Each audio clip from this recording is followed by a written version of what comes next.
Hello everyone. आप सभी का फिर से स्वागत है। ये घटना चक्र हिस्ट्री का डिस्कशन है। हम लोग आधुनिक भारतीय इतिहास को डिस्कस कर रहे हैं, जिसमें हमारा टॉपिक चल रहा है आधुनिक इतिहास विविध। इससे पहले वाले सेशन में प्रश्न संख्या 60 तक ऑलरेडी कंप्लीट कर लिया था। आज का जो सेशन है 61 से स्टार्ट करेंगे। और स्टार्ट करने से पहले मैं बता दूं कि इसका पीडीएफ अवेलेबल है। अगर आपको पीडीएफ चाहिए तो Telegram channel, Telegram quiz group या चैनल के कम्युनिटी बॉक्स में जाइए, वहां पर इसके रिगार्डिंग में इंफॉर्मेशन को अपडेट कर दिया गया है। तो चलिए स्टार्ट करते हैं। देखिए 61 में जो प्रश्न है कि हम बहुत बड़ी भूल करेंगे यदि हम बिहार की जनता और उनके मंत्रिमंडल को लीग के नेताओं के हिंसक और असभ्य आक्रमणों के आगे आरक्षित छोड़ देंगे। वर्ष 1946 में यह बात किसने की? हम बहुत बड़ी भूल करेंगे यदि हम बिहार की जनता और उनके मंत्रिमंडल को लीग के नेताओं के हिंसक और असभ्य आक्रमणों के आगे आरक्षित छोड़ देंगे। यह बात 1946 में किसने की? सही जवाब है सरदार पटेल ने। सरदार पटेल ने वर्ष 1946 में बिहार में मुस्लिम लीग द्वारा कराए जा रहे दंगे के संदर्भ में जो है कहा था। 62 है किसने 1921 में पहली बार पूर्ण स्वतंत्रता की मांग को उठाया?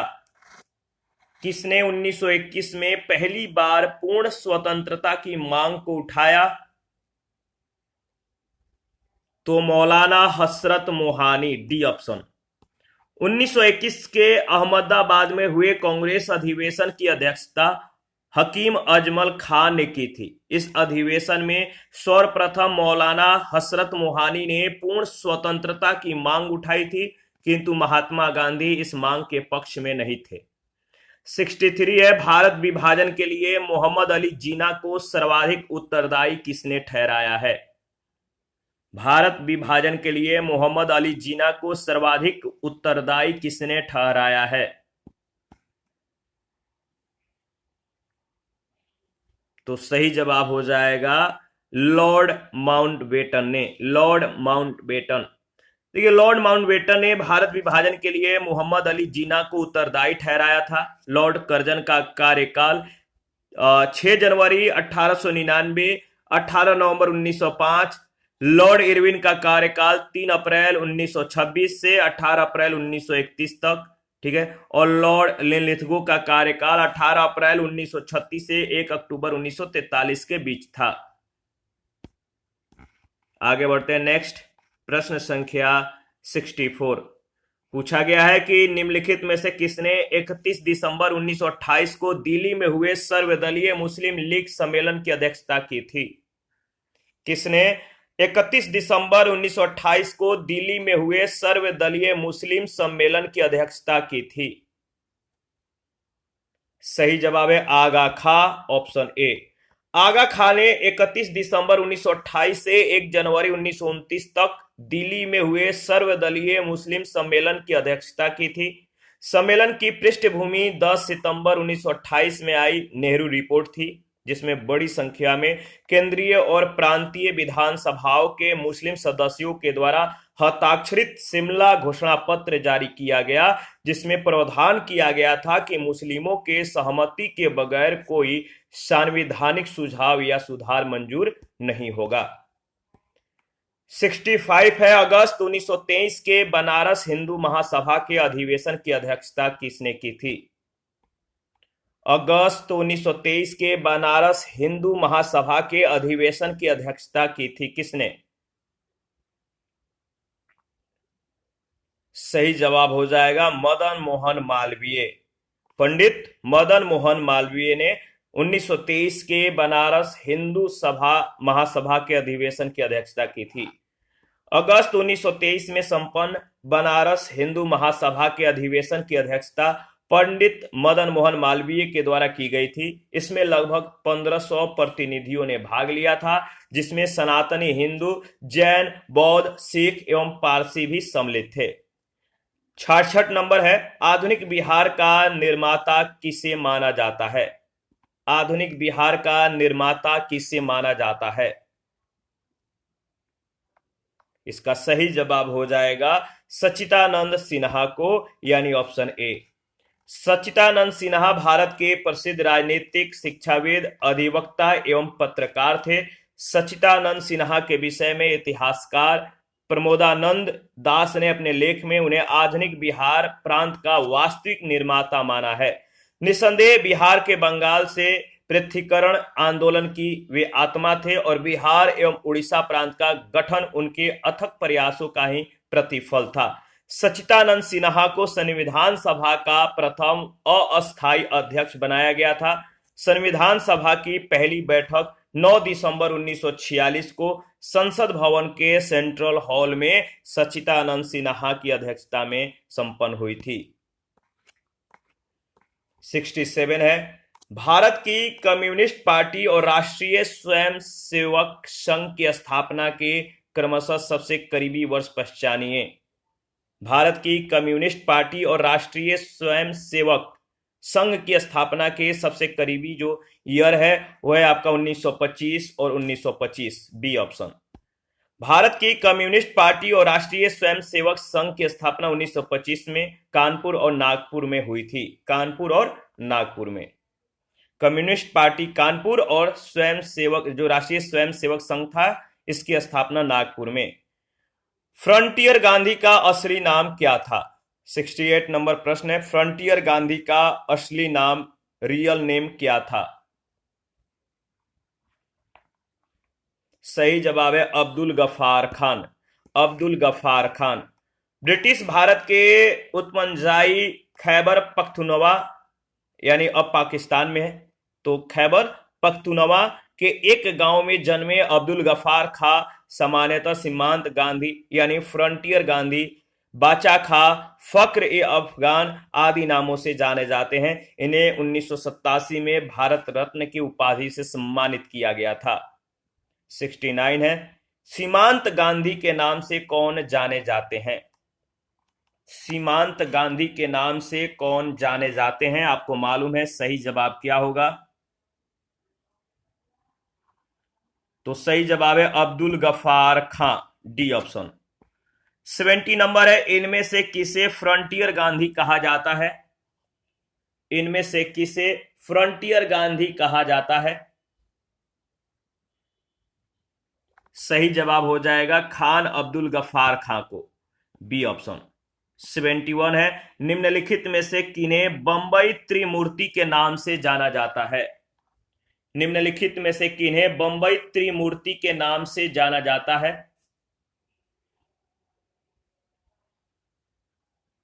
इसका सही जवाब हो जाएगा मेहता, तेलंग और तैयब जी को, यानी सी ऑप्शन। देखिए अगर बात करें तो फिरोज शाह मेहता, केटी तेलंग और बदरुद्दीन तैयब जी को जो है बंबई त्रिमूर्ति के नाम से जाना जाता था। इन्होंने मिलकर 1885 में बॉम्बे प्रेसिडेंसी एसोसिएशन की स्थापना की थी। 72 है, अंग्रेजों के विरुद्ध खान अब्दुल गफार खां के द्वारा प्रारंभ किए गए आंदोलन का क्या नाम था? अंग्रेजों के विरुद्ध खान अब्दुल गफार खां के द्वारा प्रारंभ किए गए आंदोलन का नाम क्या था? सही जवाब है रेड शर्ट यानी लाल कुर्ती, ऑप्शन ए। उत्तर पश्चिमी सीमा प्रांत में खान अब्दुल गफार खां के नेतृत्व में खुदाई खिदमतगार नामक स्वयं सेवक संगठन जो है स्थापित किया गया था। इन्हें रेड शर्ट यानी लाल कुर्ती के नाम से भी जाना जाता था। लाल कुर्ती संगठन ने पठानों की राष्ट्रीय एकता का नारा बुलंद किया और अंग्रेजों से स्वतंत्रता के लिए ब्रिटिश उपनिवेशवाद के विरुद्ध आंदोलन संगठित किया। श्रमजीवियों की हालत में सुधार की मांग की। जब अन्य प्रांतों में मुसलमान स्वयं को सत्याग्रह आंदोलन के या सत्याग्रह आंदोलन से अलग रख रहे थे, वही उत्तर पश्चिमी सीमा प्रांत के मुसलमानों ने खान अब्दुल गफार खां के नेतृत्व में सविनय अवज्ञा आंदोलन में अपनी महत्वपूर्ण भूमिका निभाई थी।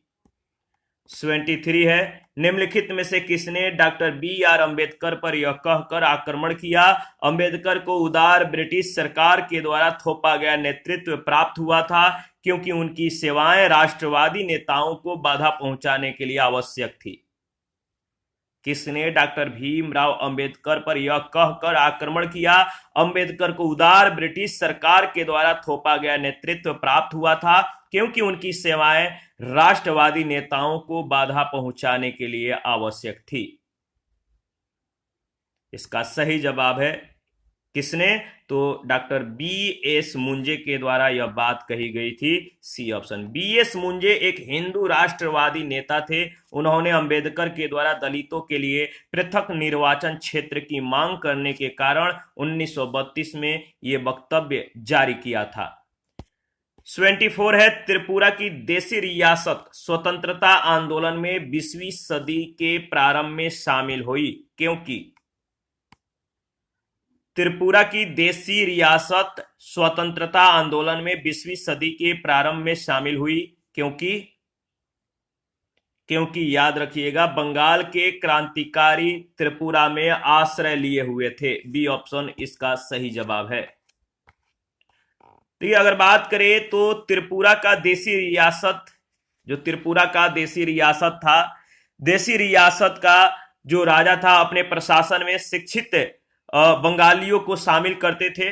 ठीक है, 20वीं शताब्दी के प्रारंभ में ब्रिटिश दबाव के कारण बंगाल से अनेक क्रांतिकारी त्रिपुरा में जाकर आश्रय लिए हुए थे, जिसके फलस्वरूप त्रिपुरा की रियासत में स्वतंत्रता आंदोलन का प्रसार हुआ।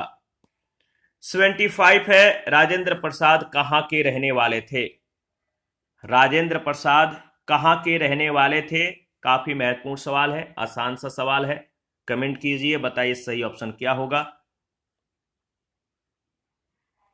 राजेंद्र प्रसाद कहां के रहने वाले थे? तो बिहार के। राजेंद्र प्रसाद मूलतः बिहार के कांग्रेसी नेता थे। ये संविधान सभा के अध्यक्ष थे। संविधान लागू होने के बाद ये भारत के प्रथम राष्ट्रपति बने थे। 26 नारी संत दयाबाई शिष्या थी। नारी संत दयाबाई शिष्या थी किनकी? तो याद रखिएगा संत चरण दास की। 18वीं शताब्दी में राजस्थान में जन्मी दयाबाई संत चरणदास की प्रमुख शिष्या थी। इन्होंने दयाबोध की रचना की। 77 महान कवि रविंद्रनाथ टैगोर एक महान चित्रकार के रूप में उभरे, जबकि उनकी आयु थी लगभग कितने वर्ष? महान कवि रविंद्रनाथ टैगोर एक महान चित्रकार के रूप में उभरे जब उनकी आयु थी लगभग कितना? लगभग याद रखिएगा सही जवाब है 70 वर्ष। 70 ईयर्स। महान कवि रविंद्रनाथ टैगोर एक महान चित्रकार के रूप में 70 वर्ष की आयु में उभरे। आधुनिक भारत के प्रमुख चित्रकारों में रविंद्रनाथ टैगोर की सहज स्फूर्त अंकन पद्धति कला के निर्दिष्ट मार्ग का अनुसरण करती है। उन्होंने कला में भिन्न भिन्न प्रकार की अनुभूतियों को साकार किया है। 78 निम्नलिखित कथनों पर विचार कीजिए। निम्नलिखित कथनों पर विचार कीजिए। तो देखिए इसमें जो सही जवाब हो जाएगा अगर बात करें तो पहला है संत फ्रांसिस जेवियर जेसुइट संघ के संस्थापक सदस्यों में से एक थे। ये जो कथन है बिल्कुल सही है। और इसके बाद अगर बात करें तो इसमें जो सही है तीसरा कि गोवा में प्रतिवर्ष संत फ्रांसिस जेवियर के भोज का अनुष्ठान किया जाता है। यानी सही जवाब है ऑप्शन में दिया गया सी ऑप्शन 1 और 3। संत फ्रांसिस जेवियर का जन्म 1506 में स्पेन में हुआ था। उन्होंने फेबर और अन्य 4 सहयोगियों के साथ जेसुइट संघ की स्थापना की। 1942 में वह गोवा आए। अप्रैल 1952 में वह चीन गए, जहां 3 दिसंबर 1952 को उनका जो है देहांत हो गया। उनके पार्थिव शरीर को गोवा के basilica of Bom Jesus church में रखा गया। गोवा में प्रतिवर्ष 3 दिसंबर को उनके सम्मान में भोज दिया जाता है। 79 है जगत नारायण लाल को किस जेल में भेजा गया? जगत नारायण लाल को किस जेल में भेजा गया था? हजारीबाग जेल। याद रखिएगा डी ऑप्शन। स्वतंत्रता आंदोलन के दौरान जगत नारायण लाल को हजारीबाग जेल में भेजा गया था। जुलाई 1929 में उनके हजारीबाग जेल से छूटने पर राजेंद्र प्रसाद ने पटना के गुलाब बाग में एक रैली को संबोधित किया था। 80 नंबर है, कस्तूरबा एवं महादेव देसाई की समाधियां किस परिसर में स्थित है? कस्तूरबा एवं महादेव देसाई की समाधियां किस परिसर में स्थित है?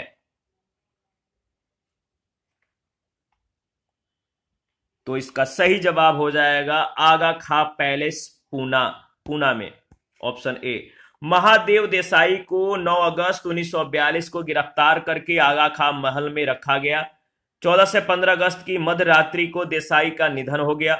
उनके निधन के उपरांत महात्मा गांधी की इच्छा के अनुसार आगा खां के महल में उनकी समाधि बनवाई गई। 22 फरवरी 1944 को कस्तूरबा का स्वर्गवास भी आगा खां महल में जो है गांधी जी की उपस्थिति में हुआ। और कस्तूरबा की समाधि महादेव देसाई की समाधि के बगल में निर्मित की गई। 81 है, कस्तूरबा गांधी की समाधि कहां पर स्थित है? कस्तूरबा गांधी का जो समाधि स्थित है, याद रखिएगा, आगा खां महल, पुणे परिसर में, सी ऑप्शन। 82 है, निम्नलिखित में से कौन कांग्रेस के आधिकारिक इतिहास के रचयिता थे? निम्नलिखित में से कौन कांग्रेस के आधिकारिक इतिहास के रचयिता थे? सही जवाब है पट्टाभी सीतारामैया। डॉक्टर पट्टाभी सीतारामैया प्रमुख राष्ट्रवादी एवं भारतीय राष्ट्रीय कांग्रेस के सरकारी इतिहासकार थे। वे व्यवसाय से चिकित्सक थे।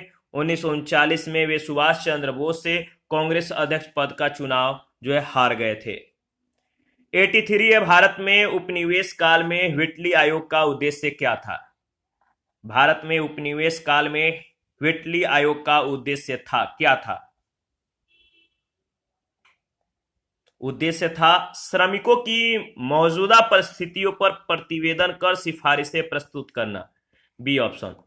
1929 के मध्य भारत सरकार ने भारतीय श्रम पर एक राजकीय आयोग की नियुक्ति की और नियुक्ति की घोषणा की। जे.एच. व्हिटली इसके मतलब कि अध्यक्ष हुए। इस आयोग का उद्देश्य था भारत में औद्योगिक कार्यशालाओं और बागानों में श्रम की वर्तमान परिस्थितियों और कार्यकर्ताओं के स्वास्थ्य, क्षमता और जीवन की स्थिति तथा नियुक्ति कार्यों और नियुक्तियों के बीच संबंध पर सिफारिशों, जो मतलब इन दोनों के बीच का जो संबंध था, इन संबंधों पर सिफारिशें करना था, सलाह देना था। 84 है, Catherine Mayo, Aldous Huxley, Charles Andrews और विलियम डिग्बी के बीच आम रिश्ता क्या था? Catherine Mayo, Aldous Huxley, Charles Andrews और विलियम डिग्बी के बीच आम रिश्ता क्या था?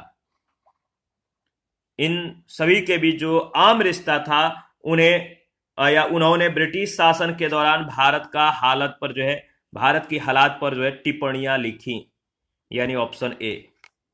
Catherine Mayo, Aldous Huxley, Charles Andrews और विलियम डिग्बी ने ब्रिटिश शासन के दौरान भारत की हालत पर जो है टिप्पणियां लिखी। मदर इंडिया की लेखिका कैथरीन मेयो थी। चार्ल्स एंड्रयूज का जन्म 1871 में इंग्लैंड में हुआ। वे महात्मा गांधी के मित्र थे।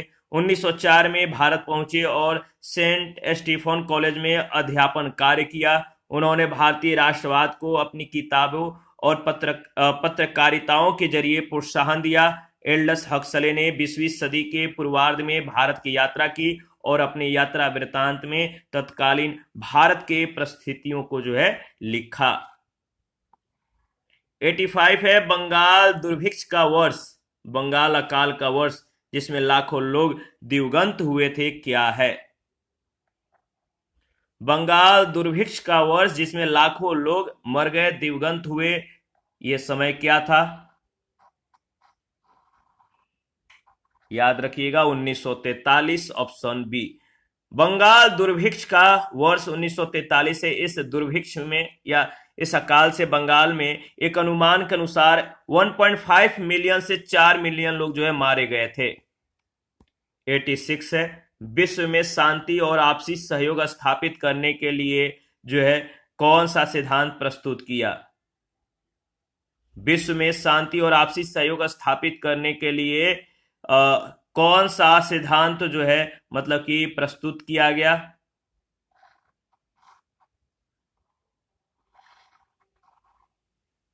तो सही जवाब है गुट निरपेक्षता, यानी ऑप्शन ए।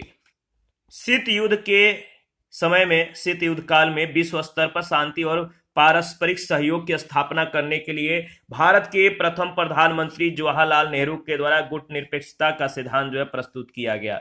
नेहरू और भारत की नीति मुख्य रूप से यही रही है कि शांति, निशस्त्रीकरण और जातीय समानता का पक्ष लिया जाए तथा अंतर्राष्ट्रीय स्तर पर सहयोग दिया जाए ताकि अंतर्राष्ट्रीय झगड़े शांतिपूर्वक सुलझाए जा सके। याद रखिए 1961 में भारत के प्रधानमंत्री पंडित जवाहरलाल नेहरू, मिस्र के राष्ट्रपति कर्नल नासिर और यूगोस्लाविया के राष्ट्रपति मार्शल टीटो के सहयोग से विश्व की तीसरी शक्ति के रूप में यूगोस्लाविया की राजधानी में गुटनिरपेक्ष आंदोलन का गठन हुआ। गुटनिरपेक्ष देशों का प्रथम शिखर सम्मेलन सितंबर 1961 में बेलग्रेड में आयोजित किया गया। ये सभी पॉइंट काफी महत्वपूर्ण है, ध्यान में रखना है। 87 15 अगस्त 1947 के बाद भारत का कौन सा भाग पुर्तगाल के अधीन बना रहा? 15 अगस्त 1947 के बाद भारत का कौन सा हिस्सा पुर्तगाल के अधीन रहा? तो सही जवाब है गोवा। 15 अगस्त 1947 के बाद भारत का जो गोवा है, ये जो गोवा था पुर्तगाल के अधीन बना रहा। अमेरिका ने 1955 में पुर्तगाल के इस दावे का समर्थन किया कि गोवा पुर्तगाल का ही एक प्रदेश है। उसने भारत की तब आलोचना की जब 14 वर्षों तक धैर्य रखने के बाद 1961 में उसने गोवा में फौज भेजकर मुक्त करा लिया। 88 है, भारत में 15 अगस्त 1947 के बाद भी किस औपनिवेशिक शक्ति के विरुद्ध स्वाधीनता संघर्ष जारी रखना पड़ा? भारत में 15 अगस्त 1947 के पश्चात भी किस औपनिवेशिक शक्ति के विरुद्ध स्वाधीनता संघर्ष जारी रखना पड़ा? तो सही जवाब है पुर्तगीज, यानी डी ऑप्शन। देखिए अगर बात करें तो नेक्स्ट प्रश्न में पूछा गया है कि निम्न में से जवाहरलाल नेहरू के लिए कौन सा वक्तव्य सत्य नहीं है? कौन सा कथन जवाहरलाल नेहरू के लिए सत्य नहीं है? तो इसमें दिया गया है कि वे जर्मन राष्ट्रवाद से प्रभावित थे। यह कथन जवाहरलाल नेहरू के संदर्भ में सही नहीं है। भारत के प्रधानमंत्री पंडित जवाहरलाल नेहरू समाजवाद के साथ साथ ब्रिटिश उदारवाद और महात्मा गांधी के विचारों से काफी प्रभावित थे।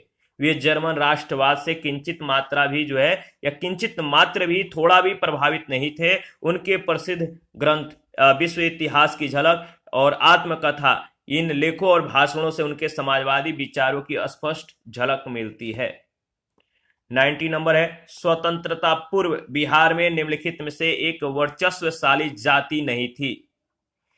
इनमें से स्वतंत्रता पूर्व बिहार में कौन एक वर्चस्वशाली जाति या डोमिनेट कास्ट नहीं था? तो सही है कुर्मी, डी ऑप्शन। स्वतंत्रता पूर्व बिहार में भूमिहार, राजपूत, कायस्थ वर्चस्वशाली जातियां थी, कास्ट थी, जबकि कुर्मी जाति वर्चस्वशाली जाति नहीं थी। 91 है, निम्नलिखित कथनों पर विचार कीजिए। दो कथन है, इनमें से कौन कौन सा कथन सही है आपको बताना है। तो देखिए अगर बात करें तो इसमें दूसरा कथन है, भारतीय नौसेना का विद्रोह 1946 तब हुआ जब मुंबई और कराची से रॉयल इंडियन नेवी के भारतीय नौसैनिक सरकार के विरुद्ध खड़े हुए, यानी दूसरा जो स्टेटमेंट है ये सही है, बी ऑप्शन। शिमला सम्मेलन जून 1945 में लॉर्ड वेवेल के कार्यकाल में हुआ था, न कि लॉर्ड माउंटबेटन के, इसीलिए पहला कथन गलत है।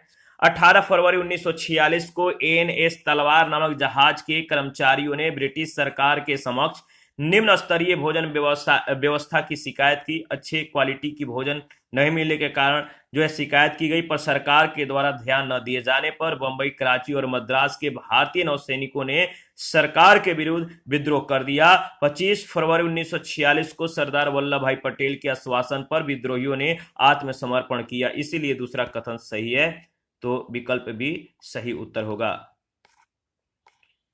इसके बाद 92 है, निम्नलिखित कथनों पर विचार कीजिए। निम्नलिखित कथनों पर विचार कीजिए, बताइए इन तीनों में से कौन सा कथन सही है। पहला कथन को एक बार मतलब कि ध्यान से देखिए, दिया गया कि ईश्वर चंद्र विद्यासागर ने महिलाओं की शिक्षा को प्रोत्साहित करने के प्रमुख उद्देश्य से कलकत्ता में बेथुन स्कूल जो है स्थापित किया, बिल्कुल सही। और इसके बाद अगर बात करें तो दूसरा है बंकिम चंद्र चट्टोपाध्याय कलकत्ता विश्वविद्यालय के प्रथम स्नातक थे, यानी पहला और दूसरा बिल्कुल सही है, बी ऑप्शन बिल्कुल करेक्ट ऑप्शन है। महिला शिक्षा को प्रोत्साहित करने वाले ईश्वर चंद्र विद्यासागर ने बंगाल में लगभग 35 महिला स्कूल खोले। हिंदू महिला विद्यालय की स्थापना 1849 ईस्वी में जॉन एलियट ड्रिंक वाटर में बेथुन ने की थी। 1856 में सरकार ने इसका प्रभार ले लिया, इसका नाम बेथुन स्कूल कर दिया गया। ईश्वर चंद्र विद्यासागर की अध्यक्षता में इसके प्रबंधन समिति का गठन किया गया, इसीलिए पहला कथन सत्य है। प्रसिद्ध बांग्ला उपन्यासकार बंकिम चंद्र चट्टोपाध्याय 1858 में कलकत्ता विश्वविद्यालय के प्रथम स्नातक थे, इस प्रकार दूसरा भी कथन सत्य है। राजा राममोहन राय के सती प्रथा के विरुद्ध अभियान के फलस्वरूप लॉर्ड विलियम बेंटिक ने सती प्रथा को अधिनियम के द्वारा प्रतिबंधित किया था, इसीलिए तीसरा कथन गलत है। 93 है, निम्नलिखित में से कौन सी घटना सबसे पहले हुई? इनमें से कौन सी घटना सबसे पहले हुई? तो एक बार देखिए और बताइए सही जवाब क्या होगा। इनमें से सबसे पहले जो घटना घटित हुई बंकिम चंद्र, बताइए, नहीं, दीनबंधु मित्र ने नील दर्पण का लेखन किया, ये घटना सबसे पहले हुई। ठीक है, इसके बाद अन्य घटनाएं घटित हुई। नील दर्पण एक बंगाली नाटक है जिसे दीनबंधु मित्र ने 1858 से 1859 में लिखा था। 1860 में इसे प्रकाशित किया गया था। इसमें जो दीनबंधु मित्र हैं नील बगान मालिकों के अत्याचारों का खुला चित्रण किया है। सत्येंद्र नाथ टैगोर 1863 में इंडियन सिविल सर्विस परीक्षा में सफलता पाने वाले ये पहले भारतीय बने। आनंद मठ की रचना बंकिम चंद्र चटर्जी ने 1882 में की, जिसका कथानक सन्यासी विद्रोह पर आधारित है। दयानंद सरस्वती ने अप्रैल 1875 में बंबई में आर्य समाज की स्थापना की, जिसका मुख्य उद्देश्य प्राचीन वैदिक धर्म की शुद्ध रूप से पुनः स्थापना करना था। 94 है, 94 में पूछा गया ब्रिटिश हाउस ऑफ कॉमन्स का चुनाव जिस प्रथम भारतीय ने लड़ा था वह थे कौन? ब्रिटिश हाउस ऑफ कॉमन्स का चुनाव जिस प्रथम भारतीय ने लड़ा था वह थे, बताइए, दादा भाई नौरोजी। ब्रिटेन में हाउस ऑफ कॉमन्स का चुनाव लड़ने वाले पहले भारतीय लाल मोहन घोष थे 1885 में। उसके बाद 1886 में दादा भाई नौरोजी ने चुनाव लड़ा, लेकिन ये हार गए थे। 1892 में नौरोजी फिनसबरी सीट से विजयी हुए थे, फिनसबरी से।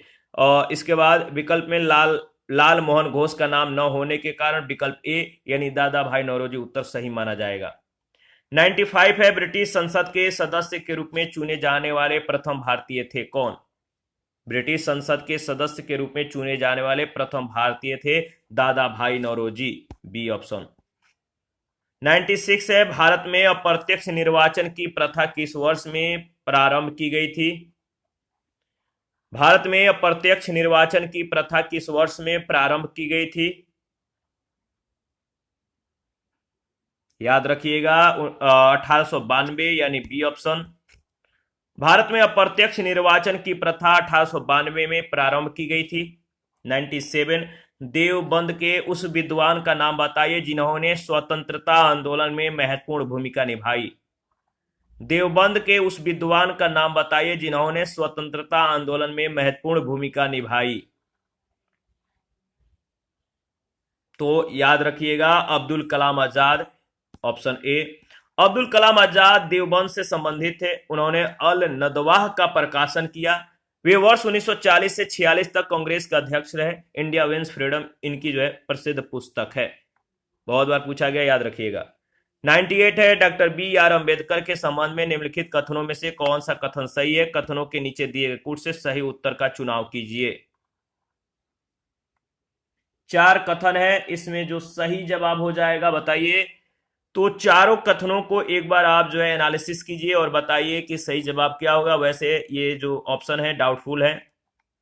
भारत के प्रथम सुरक्षा मंत्री डॉक्टर अंबेडकर नहीं बल्कि बलदेव सिंह थे। डिप्रेस्ड क्लासेस इंस्टीट्यूट यानी बहिष्कृत हितकारिणी सभा की स्थापना अंबेडकर ने बॉम्बे में 20 जुलाई 1924 को की थी, इसीलिए कथन 3 और 4 दोनों गलत है। 99, निम्नलिखित घटनाओं पर विचार कीजिए और नीचे दिए कूट से सही घटनाओं का काल क्रमानुसार व्यवस्थित करिए। तो घटनाओं को सही काल क्रमानुसार व्यवस्थित करना है।